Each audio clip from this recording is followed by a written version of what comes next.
Hello everybody, this is Howling Mad Mike, and it has just gone midnight. The hours are wee, but there are plenty more runs still to come on.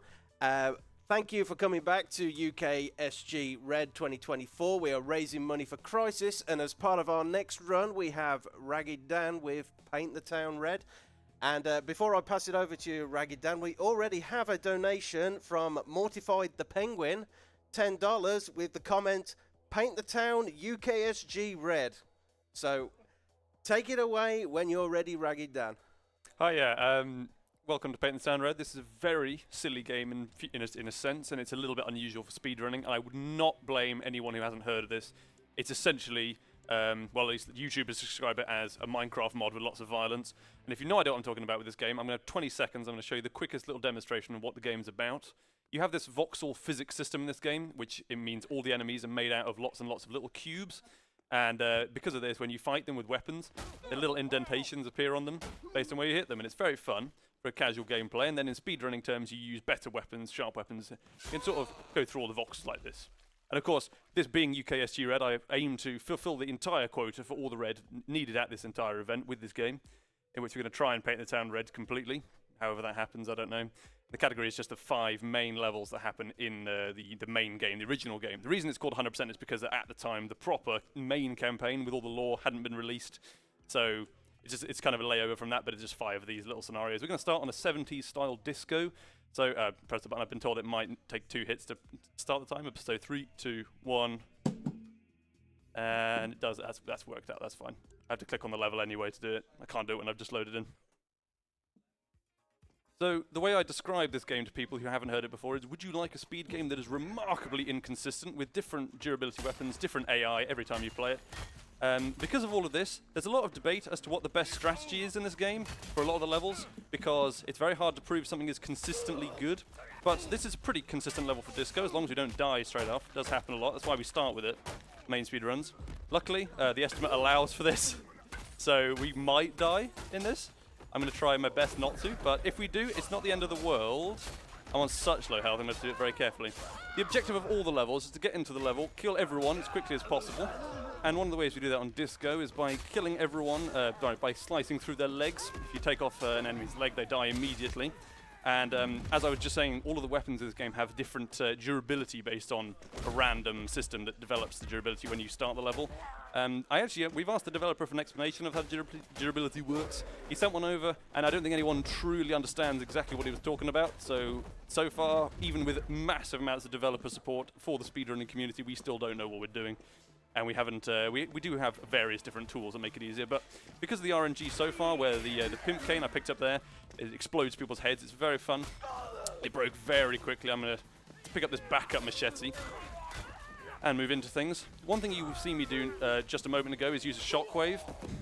This is why we have the estimate. I did later on because of the start, but I use a shockwave earlier on in that, which essentially just catapults enemies across the map. We need a certain power bar to use it. And you get that from killing enemies. Every enemy you kill, there's 2 little micro units of power you get. That's not a proper name, it's just the name I've come up with. And we can kill this particular boss by throwing weapons directly at the ground and then picking them up again. That's much faster than normally hitting him. With that exact weapon, doesn't usually work so well. And we've come out of the top area with a lot more health than usual. We can do a little skip. This is a speedrunning event after all. Try and go through the wall, if it will let me. Come on, please. No, except there we go. Fantastic. That would normally be faster to go downstairs, but obviously it wasn't at all faster there. There was nothing about that was faster. Obviously the game is made in Unity, so that kind of thing is laughably easy to do whenever you like. Katana was very bad again, but we can go for a cane in the corner like this.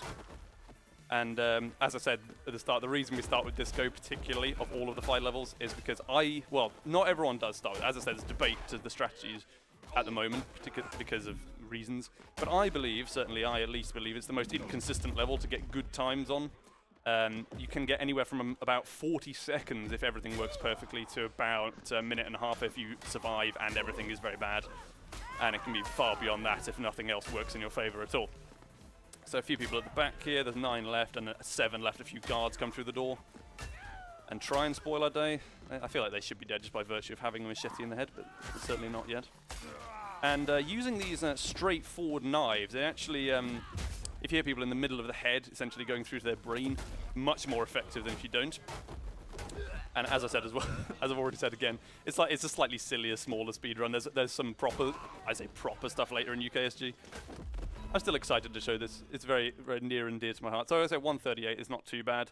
We're going to move on to a Pirate Cove level, which is set in the 1700s. And there is kind of a lore reason for all of this violence as well. There's a proper campaign that we're not running at the moment because it's an hour and a half long, and if you die, that's the run over. Like you lose an hour or so, depending on where you are on the level. It's a bit better nowadays, actually, but still very bad. On the Pirate Cove, we need to use a bunch of daggers to get kills early on and get loads of power. Using all of this power, we can get ourselves a shockwave at this kind of area of the bar. And the shockwave aggroes loads of enemies that are about the place. It aggroes people who are upstairs and also people who are just around us in general, and downstairs, if there is a downstairs, but there's not on this level in particular. And because of that shockwave, loads of people will now be following us around the level.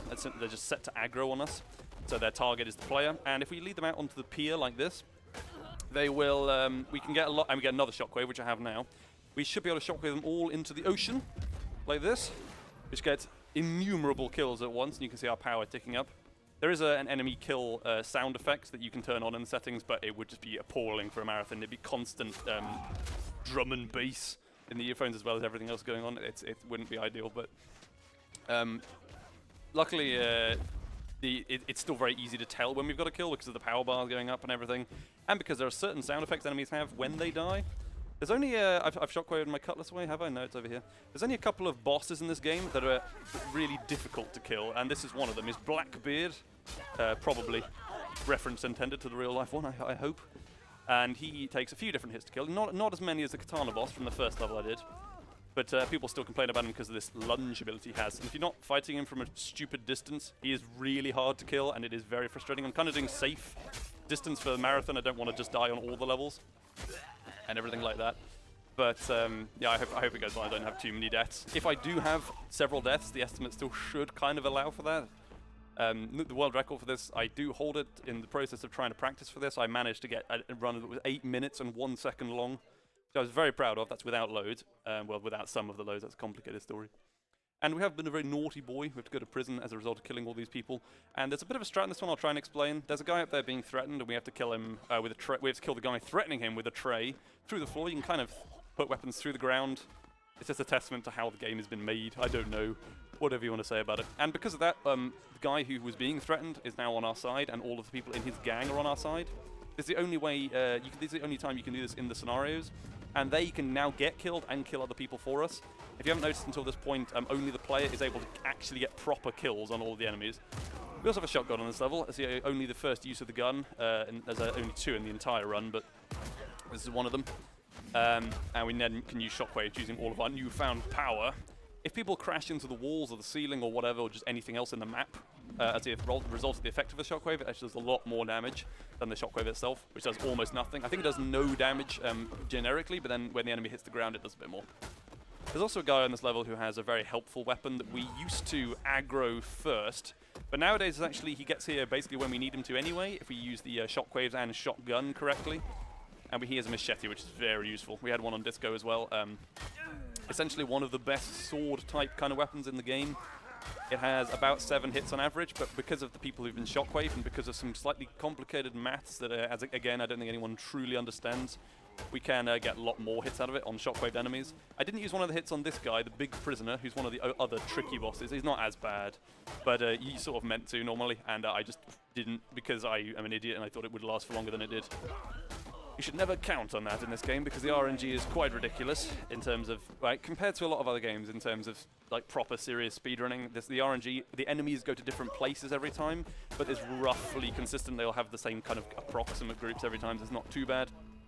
But the enemy, I'm walking away from the exit for no obvious reason.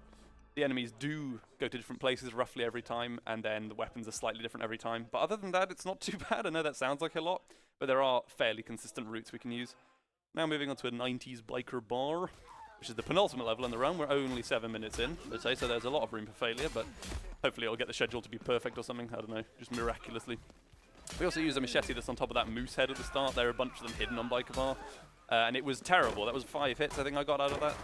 And you're meant to get a lot more enemies with it on this area. You can also do something called leg swiping, which is just where you try and kill a lot of enemies in a single hit, which doesn't lower the durability any more than if you were killing one enemy.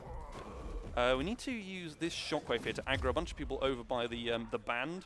If I didn't aggro the band there by taking their microphone, which obviously would cause any band to jump into the crowd and kill the fan, presumably, then they would just keep playing until the end of the level, which is remarkable when you consider what's going on in front of them.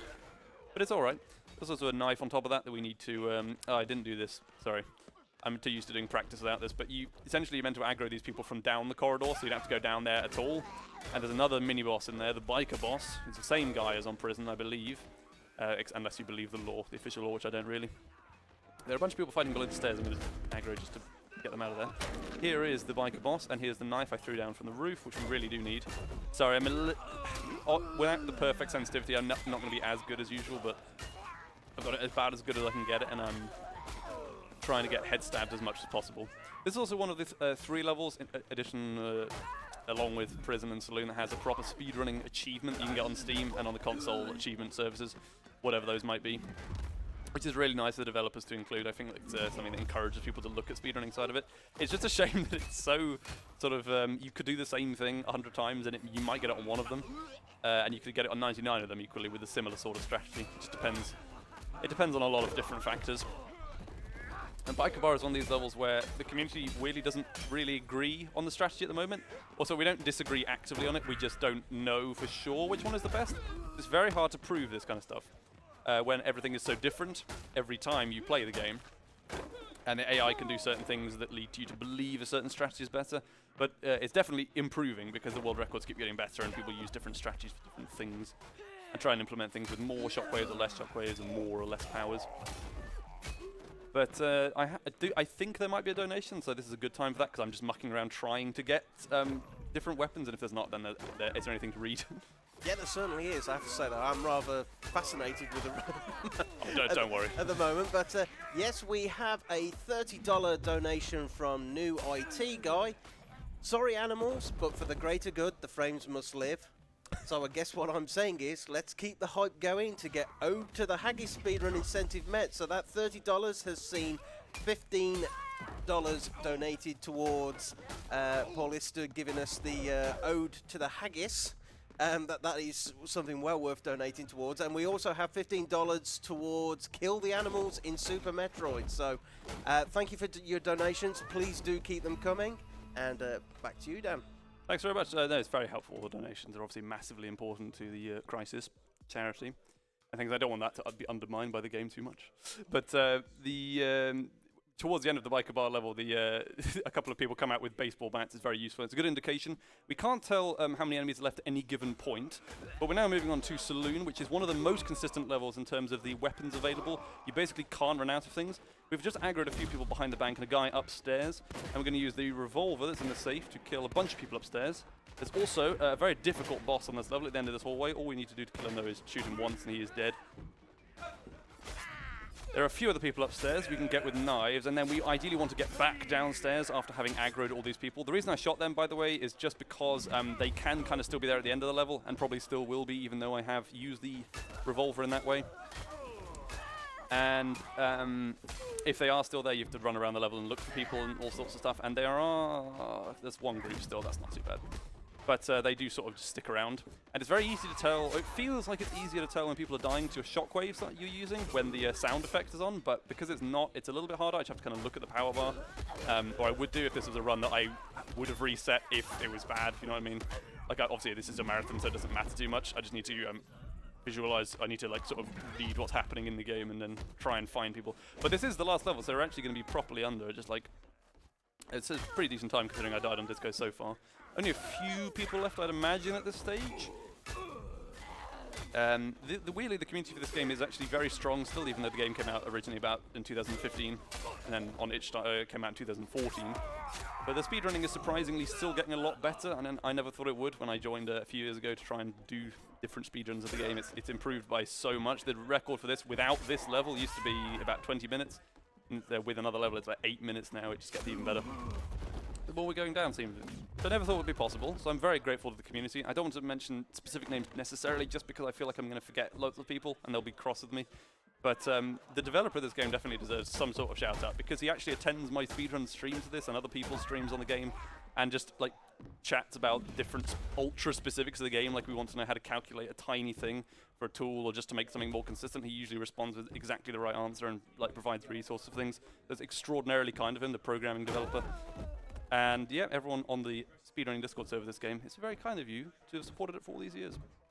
Unfortunately, this is something that happens all the time in this game. People just get stuck and you don't really know where they are. I think they're just upstairs and they're just chasing me, but I kept going up and downstairs and they couldn't find me. I think I can get a creative kill on this guy. Throw a chair at him as hard as possible. There we go. That's very entertaining. And that will be time, if it works. There we go.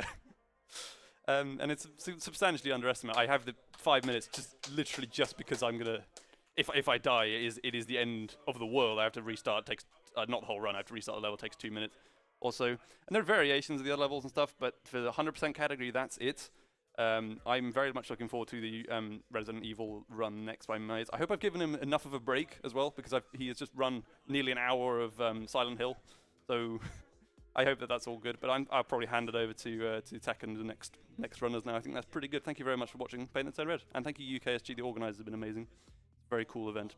Yes, thank you RaggedDan, and yes, we will be moving back onto poor Mice, who is a tortured soul at the moment, but he's only got one run left for well, tomorrow, well, today now. It's already been yesterday, and now it's today. But no, thank you for that amazing run, RaggedDan. And I should just note that I probably should have mentioned that that's an incredibly violent run, and anyone of a somewhat nervous disposition probably shouldn't have watched it. But that is fairly important, I suspect, with this game. But yes, thank you for more than a healthy dose of UKSG Red there. And we'll be back very shortly after a few messages.